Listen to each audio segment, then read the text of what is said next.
Hi, I'm Anthony Mangano, and welcome to City of Churches. Today we're bringing you part 2 of Sacred Heart St. Stephen's Church right here in Carroll Gardens, Brooklyn.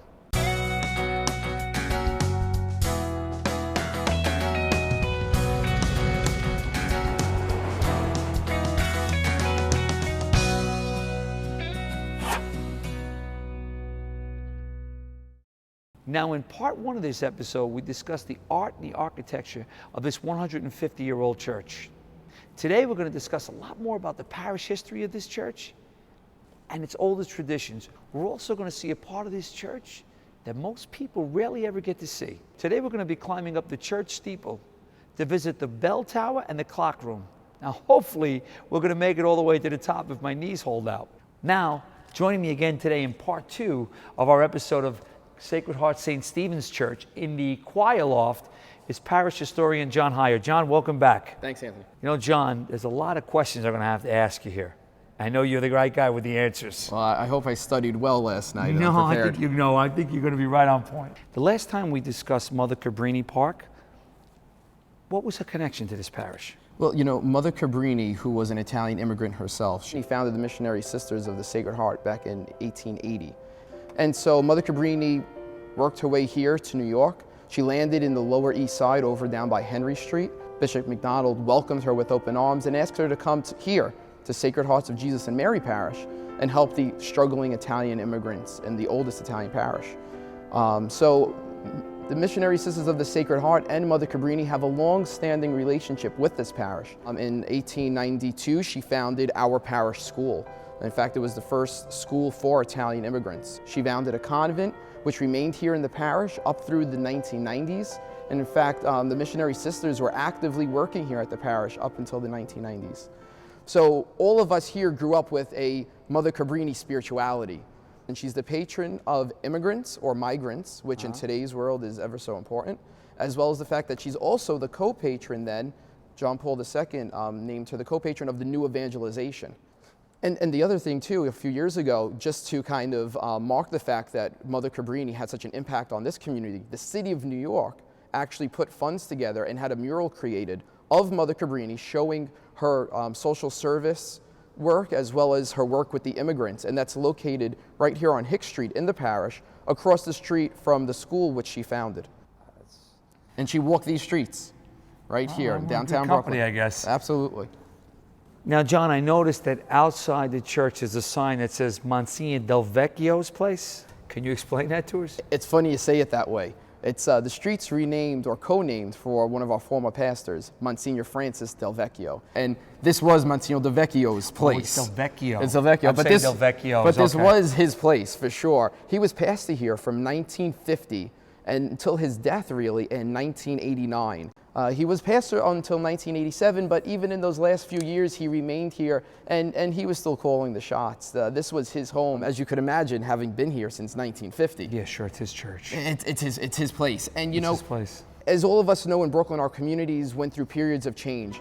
And he was the reason why many people remained here in the parish through the 1950s, 60s, and 70s when others were fleeing to the suburbs. And so Msgr Del Vecchio, though, stood here and held people together and gave them a reason to remain in Brooklyn and not go to the suburbs. And so there are generations of people out there in the tri-state area who, upon hearing the name of Father Francis Del Vecchio, you know, their hair will stand on edge, not out of fear, but out of just a great fondness and a respect. You know, we talk about the church here burning in 1951. He was pastor in 1950. He was only here a year, and this entire building burnt. And so he helped rebuild this entire place, and not only rebuild it, but keep the people together. You know, there are newspaper articles talking about and crediting him with not only fundraising here in the poor Italian community to rebuild this church, but also reaching out to different ethnic groups, different religious groups, people throughout the city in order to rebuild this church. So one of the other great things about Msgr Del Vecchio is he became a Monsignor later on in life. You know, almost upon retirement, he became a Monsignor. Otherwise, he was known as Father Del Vecchio to everyone. And he had the great relationship with the late St. John Paul II. Really? And so because Msgr Del Vecchio always housed and was always very hospitable to all of the representatives to United Nations from the Holy See, he had this great relationship with the Holy See and with John Paul himself. And so John Paul named him a Msgr. That says a lot that he thought of him that much. Wow. I understand you uncovered some old film clips. We have hundreds of photos going all the way back to the 1800s. We also have videos, home footage. We have videos of the Feast of Our Lady of Sorrows, the Maria Santissima Adorata, who is the patroness of the town of Mola de Bari in the Puglia region. They've been doing that procession now since 1948, and they continue to today. Every year we have a great procession with Our Lady of Sorrows, and we have footage going back documenting that, not for every year, but for those years which people decided to film, and we've been able to collect them. So it's been a great history of the church in the archives. All of these groups together, really make up a certain character that's been able to flow here in the parish, but also a connected line of history that connects one generation to the next, to the next, to the next, in a tradition as well as in a faith. I noticed, I do my research and my producers, I understand there's a plaque down there. There is. There's a great plaque that was installed here in the church at the beginning of the 150th anniversary of the parish. And the plaque is actually dedicated to all immigrants. And the reason for that is that this is the oldest and first established parish for Italian immigrants. And the Italian immigrants who are still here, and the children, the subsequent generations, wanted to put something in bronze, in writing, that not only says that this was a welcoming home for them, a place where they found comfort, not only in coming in through the harbor of New York and seeing the Statue of Liberty standing in the bay, but also seeing the steeple of St. Stephen with the cross at the top. They saw liberty and they saw faith. They saw what they were searching for and what they believed brought them here, which was God and their faith. And so we have a great plaque downstairs which shows that relief of the Statue of Liberty side by side with the steeple of St. Stephen's. And it's dedicated to all immigrants, because while it was the Italian immigrants who founded the parish, and this parish was here as a welcoming place to take care of, it has now remained open doors for all immigrants, those immigrating from other countries, as well as those immigrating from other states and other communities. And so the plaque lays that out very nicely and lets everyone know that this is our history. There was an important thing. We came from somewhere. Our faith gave us the strength to come to this point. And this place now stands open and ready for others who want to be welcomed. We'll be back with more City of Churches, so stay tuned.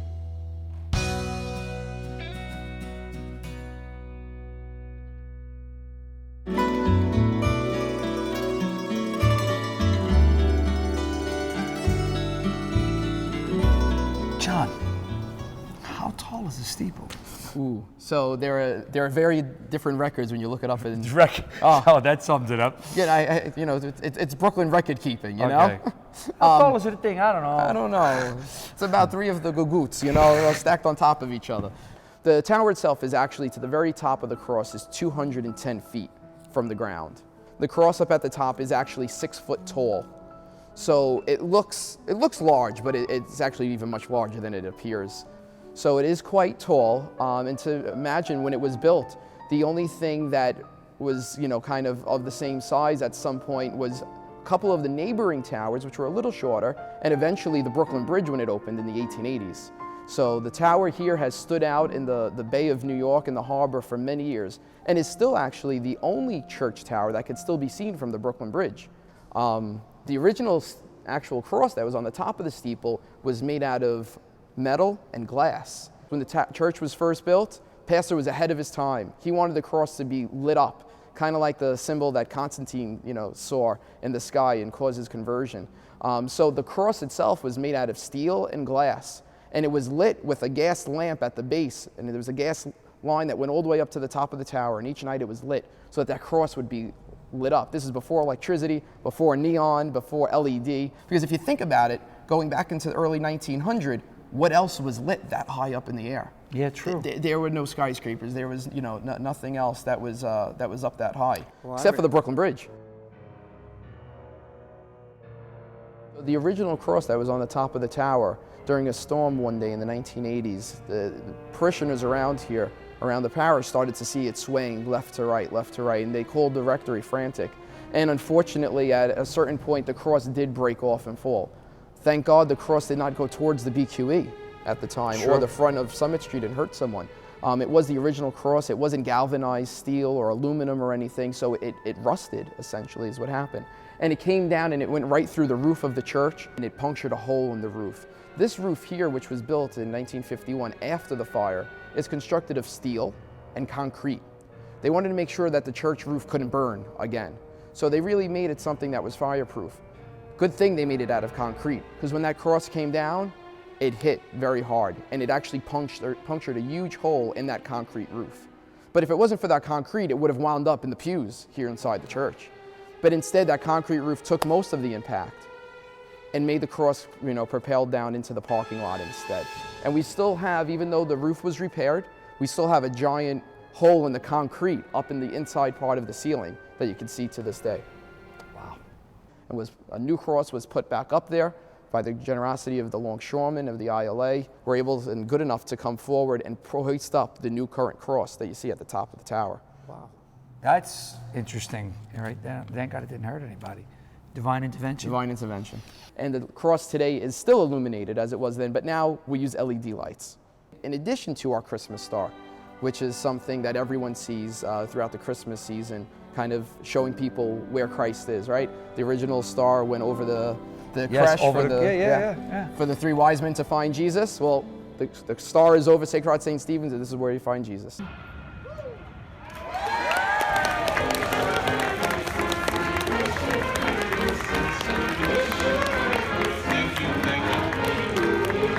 The architect of the building, as we had said, was Patrick Healy. And, this is in the 1870s, 1873, they laid the cornerstone. They finished the building in 1875. And so the workmen who were here working were Irish. They were Irish immigrants. And they're the ones who constructed the great tower that we see here and the steeple. The wood beams, and this is all brick and wood. They're giant timbers, wooden timbers with some metal braces around them, but really no steel, going all the way up to the very top. If you go up and as you climb up the first staircases, followed by actual ladders, to get all the way up to the very top beneath the cross, you'll see on some of the beams some wood just kind of going across horizontally. You'd say to yourself, oh, what's that, to hang your coat? No, that's for when they were building the actual structure, and they were building just the frame, the skeleton. That was for the workmen to be able to climb up there and put together everything before the outer skin was placed onto the tower. So we're not talking about using cranes. There were no cranes involved. Like today. There was no steel involved.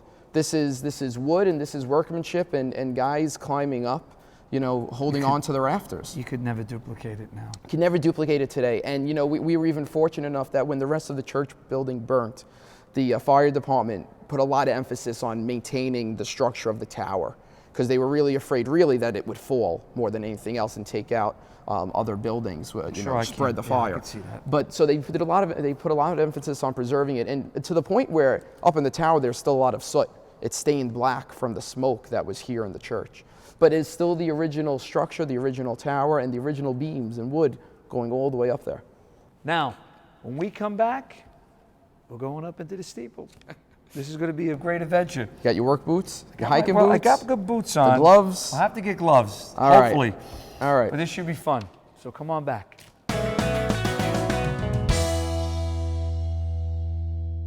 We're going to take you on a really cool tour up to the steeple here.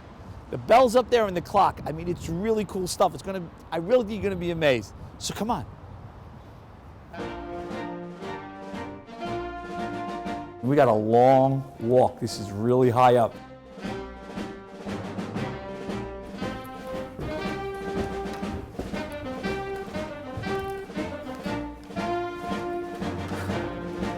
Look, as the sign says, this way up.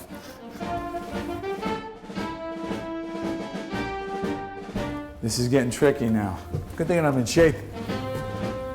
Yes, this is amazing.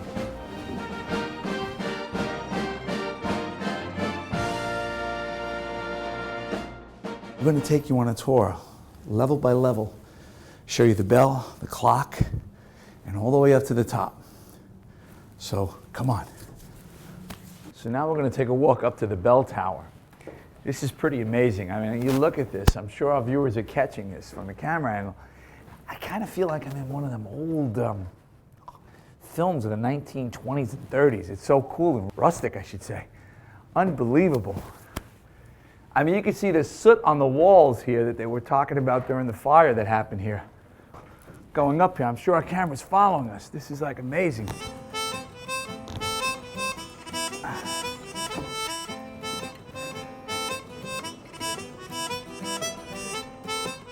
Wow, and it goes up even further. I mean, this is like insane how high this goes up. The structure to support this and to go up there, which we will. But if you look in here, this is the top of the church. And this is all this is the steel that supports this. It keeps it intact, and it is amazing. After the fire, this holds up the top of the roof. It is utterly amazing what goes on. I'm sure you can capture this. It's just, it almost looks like it's a movie set. It really does. It's really cool. Now over there is the spot where the cross went through and damaged the roof.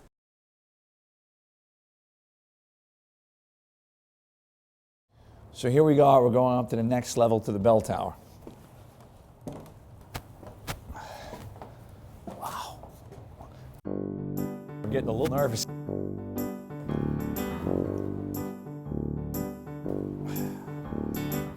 Well, here we are at the top of the top, almost, with the bell. We're in the bell tower. This is amazing. There's a main bell, and I believe there's two more over here. What a work of art that this was created this way. And it's on top. We passed this so many times on the BQE. You never realize what this is up here. It is absolutely, it's actually pretty in its own way. Very pretty. Very historical. I mean, very history involved here.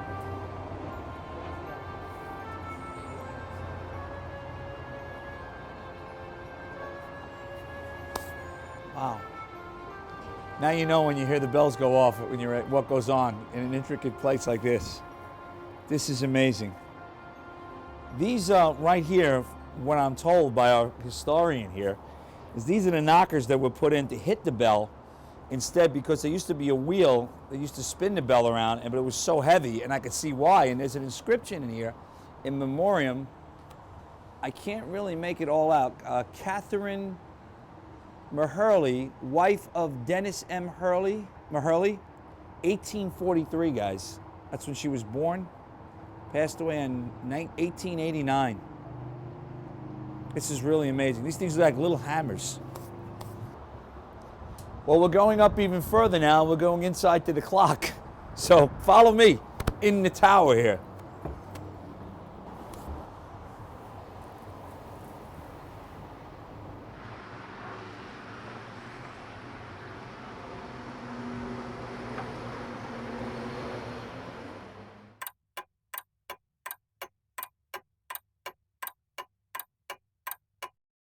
Well, right now we're in the clock, and this can be seen from outside. If you can come in a little closer here, I'm going to go around it. And this is facing the outside. That's pretty amazing.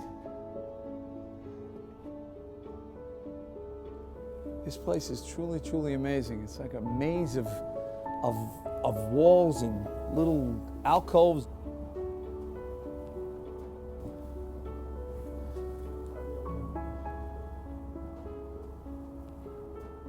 I hope you're capturing all this, because this is really cool. I've never been in a clock tower before, a bell tower.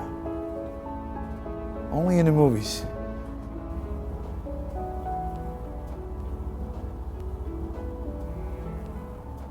Now this is the mechanism that runs the clock.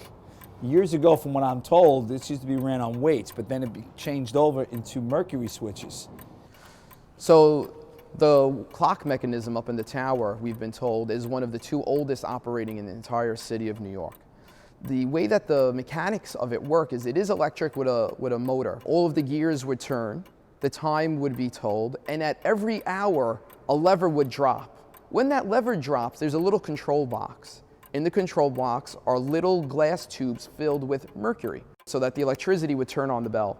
At 1 o'clock, it tilts just long enough for 1 strike. At 5 o'clock, it tilts long enough for 5 strikes. So it's a very old system. It's the second oldest functioning one in the city. I mean, it's pretty cool. Look at the size of that compared to what goes on in this little watch here. And that's that runs that big clock. This is some cool stuff here on City of Churches. Usually we just show you the outside, but now we're showing you the inner mechanisms that happen here. It's pretty amazing. So come on, we're going to go up even further. This is getting really, really cool, but it's also a little scary.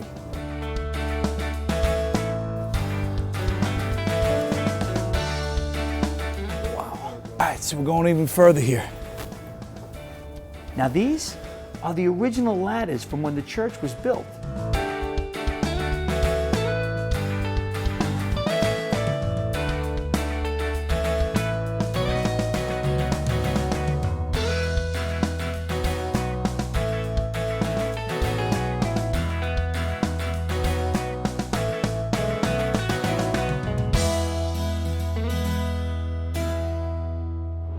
Okay, here we are. Wow, look at this spectacular view. I mean, you can see New York Harbor, Lower Manhattan.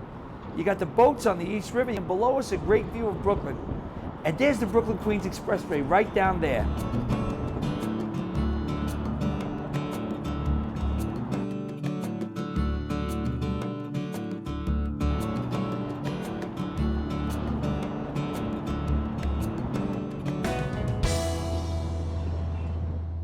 Well, that's it for this 2-part episode of Sacred Heart St. Stephen's Church right here in Carroll Gardens, Brooklyn. Now, I'd like to thank John Heyer. John, thank you so much.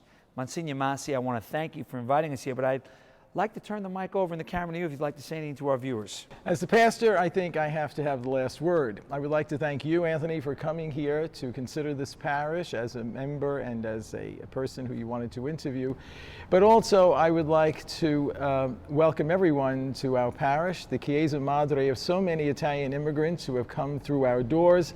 But now, in our modern day, the Chiesa Madre, the Mother Church for anyone walking through our doors, you are always welcomed here at Sacred Heart St. Stephen, no matter what your religious background is, no matter what your search for God is, or no matter whether you believe or don't believe. You are welcomed here at Sacred Heart St. Stephen's anytime. Msgr, thank you very much, John. And that's it. If you have any questions about this episode or you'd like to recommend a church, I mean, you could follow us on netny.tv, Facebook or Twitter, or you can write into us at City of Churches at 1712 10th Avenue, Brooklyn, New York, 11215.